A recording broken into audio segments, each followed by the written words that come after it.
My daughter screamed into the phone, "Mom, why are strangers emptying my bedroom?" I smiled, sitting in my new apartment, surrounded by women who actually wanted my company. "Sweetheart," I said calmly, "because it's not your bedroom anymore. I sold it." My name is Donna Mitchell, and I'm 72 years old. Before we get into this story, I'd love to know, where are you watching from today? Drop your city or state in the comments. I always wonder who's out there, listening to an old woman's tale of finally putting herself first. Now, let me take you back to where this all began. For 37 years, I lived in the same house on Maple Street.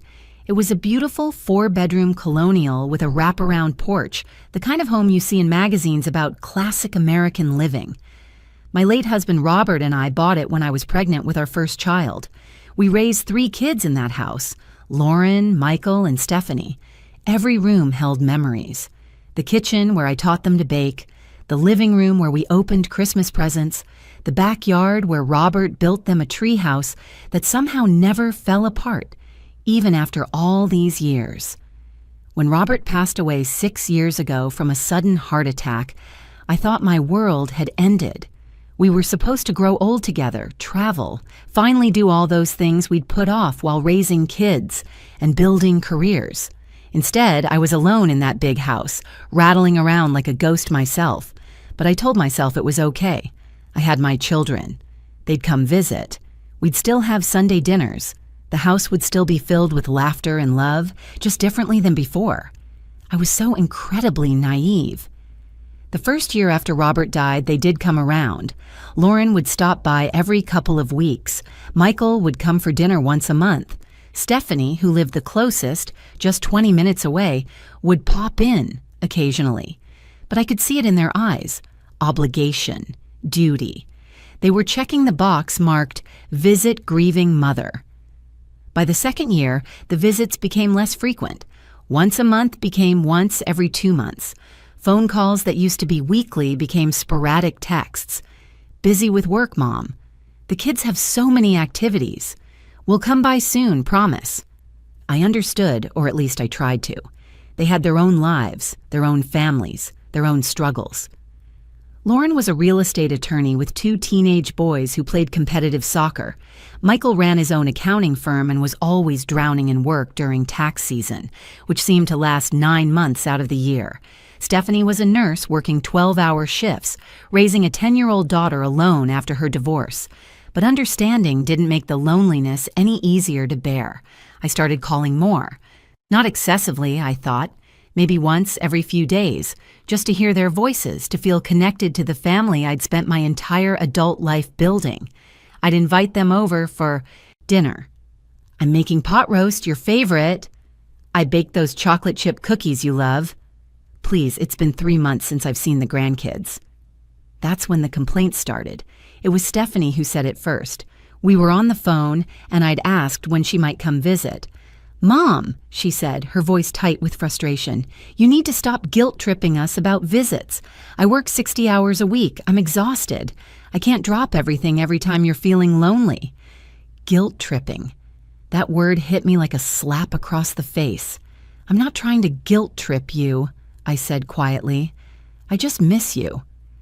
"Well, it feels like guilt-tripping," she snapped. "Every time we talk, it's, 'When are you coming over?' or 'I haven't seen you in so long.' We have real lives, Mom, real responsibilities. We can't always put you first." I apologized. Of course I apologized. I told her I understood, that I'd try to be better about it.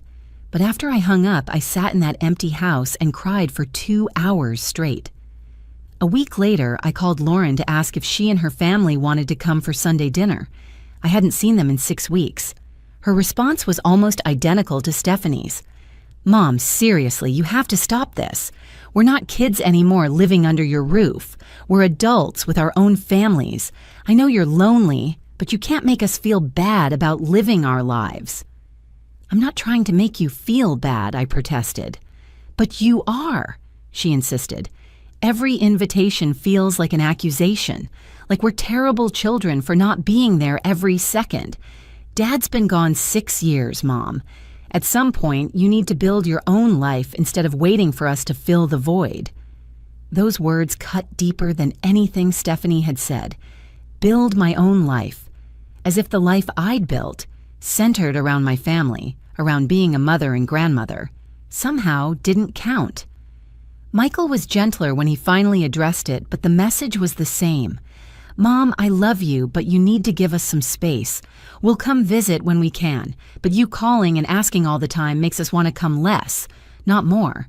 It's pressure, and none of us need more pressure in our lives. So I stopped. I stopped calling, except for birthdays and holidays. I stopped extending invitations. I stopped asking when I'd see the grandkids. I became exactly what they wanted, a mother who didn't inconvenience them with her loneliness. The house felt even emptier after that. I'd walk past their old bedrooms, preserved exactly as they'd left them. Lauren's room still had her high school volleyball trophies on the shelf. Michael's had his collection of baseball cards in protective sleeves. Stephanie's walls were still painted the purple she'd chosen when she was 14. I'd kept everything, thinking they'd want these pieces of their childhood, thinking their kids might want to stay over sometimes, to sleep in the same rooms their parents had grown up in. But months went by without a single visit, then nearly a year. I'd see their lives on Facebook, Lauren's boys at soccer tournaments, Michael at some charity golf event, Stephanie taking her daughter to the zoo, all these moments I wasn't part of, all these memories being made without me. I wasn't even hurt anymore, I was numb. And in that numbness, something shifted inside me. I looked around that big house one morning, really looked at it. 4 bedrooms for one person, a dining room table that seated 8 where I ate alone every night, a yard I paid someone to maintain because I couldn't do it myself anymore, thousands of dollars in property taxes, utilities, maintenance, insurance. For what? To preserve shrine bedrooms for children who'd made it clear they had real lives that didn't include their mother? That's when I called my former colleague, Patricia Chen, who'd become a real estate agent after retiring from teaching. We'd kept in touch over the years, meeting for coffee every few months. Patricia, I said, I want to sell my house. There was a pause. Are you sure, Donna? That's a big decision. I've never been more sure of anything. We listed it on a Thursday. By Saturday, I had 3 offers. The market in our area was hot, and a well-maintained 4-bedroom in a good school district. It was gone in a week. I accepted an offer $15,000 over asking price. I didn't tell my children, not when I listed it, not when I accepted the offer, not when I started packing. Why would I?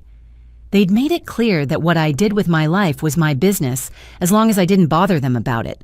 I hired an estate sale company to handle most of the furniture. I kept only what would fit in a 1-bedroom apartment. The rest, all those carefully preserved memories, all that furniture I'd polished and protected for decades, went to strangers who actually wanted it. The bedrooms were packed up by professionals. Every trophy, every poster, every piece of childhood memorabilia went into labeled boxes that I had shipped to storage units. 1 unit for each kid, paid up for 6 months. They could decide what to do with it all. I found a beautiful senior living community called Riverside Gardens. It wasn't a nursing home. I didn't need that. It was independent living for active seniors. 1-bedroom apartments, a community center, activities, a dining room where I could eat with other people instead of alone. The woman who gave me the tour, Marie, was about my age and had the warmest smile. "You'll love it here," she said. "We have book clubs, painting classes, day trips. There's always something happening." "That sounds wonderful," I said, and meant it. I moved in on a Tuesday. My new apartment was on the 3rd floor with a view of the gardens. It was smaller than my old house, obviously, but it was mine. More importantly, it was filled with people who actually wanted to spend time with me. Within the first week, I joined the book club and met Helen, a retired librarian with a wicked sense of humor. At my first painting class, I sat next to Dorothy, a former art teacher who'd lived in 7 different countries. We had coffee together the next day and talked for 3 hours. For the first time in 6 years, I didn't feel lonely. The closing on the house was scheduled for exactly 30 days after I'd accepted the offer. I'd been in my new apartment for almost 2 weeks when my phone rang. It was Lauren. "Hey, Mom," she said, her voice cheerful. "I know it's been a while, but the boys have a break from soccer next weekend, and I thought we might come visit. Maybe Sunday lunch?" My heart was pounding. "That's sweet of you to offer, Lauren, but I'm actually busy next Sunday." "Oh." She sounded surprised. "I never used to be busy." "Okay, what about Saturday then?" "I have plans Saturday too. There's a day trip to a museum that I've signed up for." "A day trip? With who?" "Some friends." "Friends?" She said it like the concept was foreign. "What friends?" "New friends I've made." There was a long pause. "Well, okay. What about the Sunday after that?" "I'll have to check my calendar and get back to you." Another pause, longer this time. "Mom, is everything okay? You sound different." "Everything's fine, Lauren. I'm just following your advice, building my own life." We hung up shortly after. I could tell she was confused, but I didn't elaborate. 3 days later, the moving truck arrived at the old house to empty out the last of the contents for the new owners. This was the day before closing. My phone rang at 2 in the afternoon.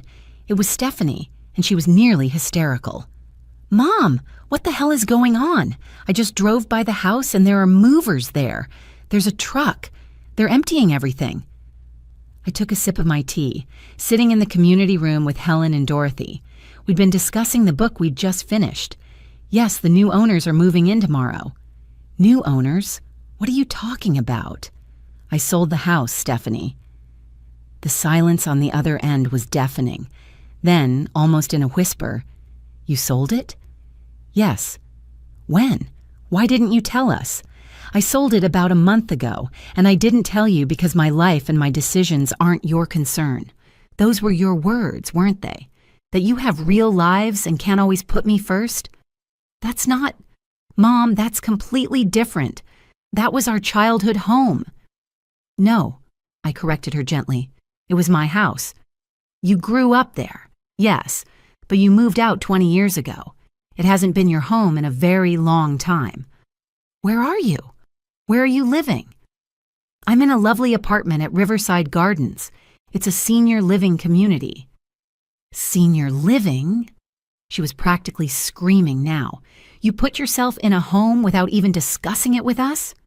"It's not a home, Stephanie. It's independent living. And why would I discuss it with you? You made it very clear that you're too busy with your real life to be bothered with mine. If you're enjoying this story and want to hear more like it, please hit that subscribe button. Trust me, you won't want to miss what happened next." "I cannot believe you're doing this," Stephanie was saying. "This is insane. You're being petty and spiteful." "I'm being practical. That house was too big for one person, too expensive to maintain, and filled with nothing but memories of a family that couldn't be bothered to visit." "That's not fair, isn't it? When was the last time you came to see me, Stephanie? 4 months ago? 5? You live 20 minutes away." She was crying now. "You're my mother. You're supposed to—" "I'm supposed to what? Wait around in that big empty house hoping you might grace me with a visit? Keep your childhood bedrooms as shrines? I'm done doing that. I have a new life now with people who actually want to spend time with me." I hung up. My hands were shaking, but Helen reached over and squeezed my hand. "Good for you," she said firmly. Within an hour, all 3 of my children were calling. I didn't answer. They left voicemails, each one a variation of the same theme: shock, hurt, anger. How could I do this? How could I sell the family home without telling them? Where were their things? What about the grandkids? I texted them a group message. "All of your belongings have been packed and placed in storage units. I'll send you the addresses and access codes. You have 6 months to collect everything or make other arrangements." Michael called immediately. I answered. "Mom, please, can we just talk about this? I know we haven't been the best about visiting, but selling the house? That seems extreme." "What's extreme, Michael, is maintaining a 4-bedroom house for 37 years and having my own children tell me I'm guilt-tripping them when I ask them to visit once a month. What's extreme is being 72 years old and eating dinner alone every single night in a house meant for a family." "We didn't mean to make you feel that way." But you did. All three of you made it abundantly clear that I was an inconvenience, that my loneliness was my problem to solve, not yours to help with. So I solved it. By selling our childhood home without even telling us? It stopped being your home when you told me to stop guilt-tripping you about visits. A home is supposed to be where your family is. You made it very clear you didn't consider it your home anymore. There was a long silence. Then, quietly, "Where do we go from here, Mom?" "That's up to you, Michael. You all wanted me to build my own life and stop depending on you for companionship. I've done exactly that. I have friends here. I have activities. I have a community. I'm happier than I've been in 6 years. Can we at least see your new place? When I'm ready to have you visit, I'll let you know. Right now, I'm busy settling in and enjoying my new life.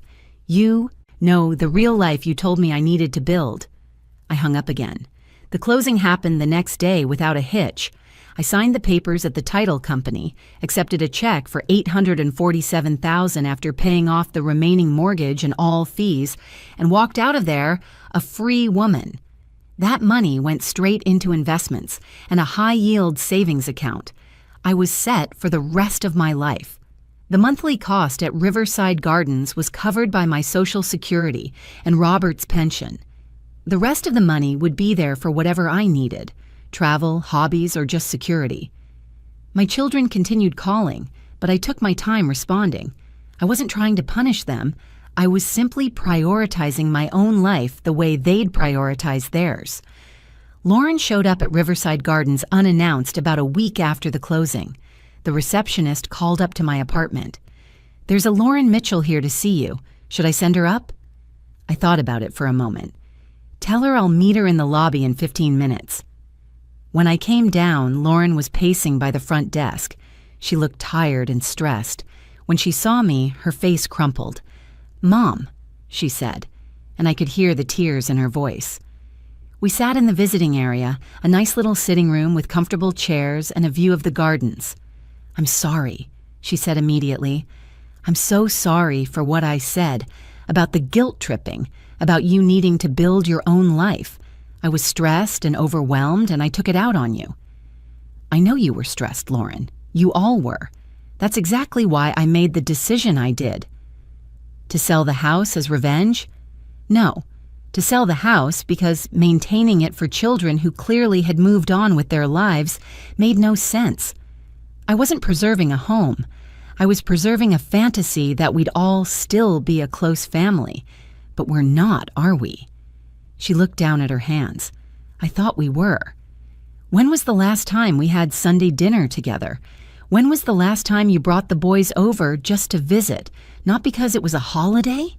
She couldn't answer. "I'm not angry at you, Lauren. I'm not angry at any of you. I'm just done making myself small to avoid inconveniencing you. I spent 6 years being lonely and sad, trying to be the mother who didn't ask for too much. But you know what? I deserve more than that. I deserve to be around people who are happy to see me, not people who view my company as an obligation." "We never viewed you as an obligation. Didn't you? Every invitation was met with excuses. Every phone call felt like an intrusion. You literally told me to stop guilt-tripping you about visits." "I know, and I regret it. We all do. We've been talking, the three of us. We realize we took you for granted. We assumed you'd always be there, waiting in that house whenever we finally had time. We didn't think about how lonely you must have been." "You're right. You didn't think about it. And I can't fault you for that entirely. You had your own lives, your own problems. But the consequence of that is I had to make a decision about my life. And I chose to surround myself with people who actively want to spend time with me. Can we try again? Can we do better?" I looked at my daughter, really looked at her. She was 42 years old with gray streaks in her hair she hadn't had a year ago. She looked genuinely remorseful. "I don't know," I said honestly. "I'm not closing the door on our relationship, Lauren, but I'm also not going to sit around waiting for you to find time for me. I have my own life now. Friends, activities, plans. If you want to be part of my life, you're going to have to make an actual effort, not just show up when guilt or shock motivates you. I understand. Do you? Because it's not about weekly visits or grand gestures. It's about consistency. It's about making me feel like I matter to you, not just like I'm something to check off your list. She nodded, tears streaming down her face. I get it, Mom. I really do. We talked for another hour. I showed her my apartment. She met Helen and Dorothy, who were heading to the dining room for dinner. She saw the community board with all the activities listed, the painting class sign-up sheet with my name on it, the book club schedule. You really do have a whole life here, she said, something like wonder in her voice. I do, and I love it. When she left, she hugged me tight. I'll call you, she said. Really call you. Not just text. We'll see, I said. Michael came to visit 2 days later. His conversation was similar to Lauren's. Apologies, regrets, promises to do better. I gave him the same response. I wasn't closing the door, but I wasn't waiting by it either. Stephanie took the longest to come around. She was angry for weeks. She left voicemails accusing me of being selfish, of abandoning the family, of throwing away decades of memories for what? Some strangers at an old folks' home? I didn't respond to those messages. I was too busy living my life. I took a pottery class and made the ugliest vase you've ever seen. Dorothy and I laughed about it for days. I joined a walking group that went around the local park every morning. I discovered I loved watercolor painting. I went on a day trip to a winery with 15 other residents and had the best time. I was happy, genuinely, truly happy. About 6 weeks after the house sold, Stephanie finally came to visit. She didn't call ahead. She just showed up, like Lauren had, and the receptionist called up. This time, I almost didn't agree to see her, but I did. She looked terrible. Her eyes were red and puffy like she'd been crying for days. We sat in the same visiting room where I'd talked with Lauren. I've been horrible to you, she said without preamble. Not just about the house. For years. I made you feel like you were a burden when you're my mother and you just wanted to see me. Yes, I said. Simply, you did. I don't know how to fix this. I'm not sure you can, Stephanie. At least not right away. She flinched. Are you saying you don't want a relationship with me? I'm saying that relationships take work, and for 6 years, I was the only one working. I reached out, I invited, I tried, and I was told I was guilt-tripping you, that you had a real life and I needed to build my own. So I did. I was wrong. Yes, you were. But more than that, you were hurtful. You made me feel like my grief, my loneliness, my desire to be close to my family was something shameful. Something I needed to hide so I wouldn't inconvenience you. She broke down completely, sobbing into her hands. Part of me wanted to comfort her like I always had. But another part of me, the part that had spent 6 years crying alone in that big house, stayed where I was. I'm not going to apologize for selling the house, I said. I'm not going to apologize for moving here, and I'm not going to apologize for finally putting myself first. I don't want you to apologize, she said through her tears. I want to apologize. I want to be better. I want to be the daughter you deserve. Then be that daughter, not just today, not just because you're shocked that I actually took action. Be that daughter consistently. She looked up at me. Can I start now? And here's what surprised me. Part of me wanted to say no, wanted to make her hurt the way I'd hurt. But I'd learned something in these weeks at Riverside Gardens, surrounded by new friends and new experiences. Holding on to pain doesn't heal it. It just makes you bitter. You can start now, I said. But Stephanie, I mean it. This isn't about grand gestures or guilt. It's about showing up, consistently, whether I'm in a crisis or not. She nodded. Can I take you to lunch? We went to a small cafe nearby. We talked for 2 hours. Really talked, not just surface conversation. She told me about her struggles as a single mother, about how exhausted she was, about how she'd been so focused on surviving that she'd stopped thinking about anything else. I listened. I understood. but I also didn't excuse it. Being busy is valid, I said. Being overwhelmed is real. But you know what? I was busy too. I raised 3 children, worked part-time, took care of your father when he was sick. We all have struggles, Stephanie. That doesn't mean we get to neglect the people who love us. She absorbed that quietly. Conclusion. That was 3 months ago. I'm still at Riverside Gardens, and I'm still loving it. Helen and I take pottery class together every Thursday. Dorothy and I painted a landscape last week that's actually hanging in my apartment. I've been on 4-day trips with the group here, and next month we're taking a 3-day excursion to Asheville. My children? They're trying. Really trying. Lauren calls every Sunday evening. We talk for about 30 minutes, and it's not forced anymore. She brought the boys to visit last month, and they actually seemed interested in hearing about my painting class.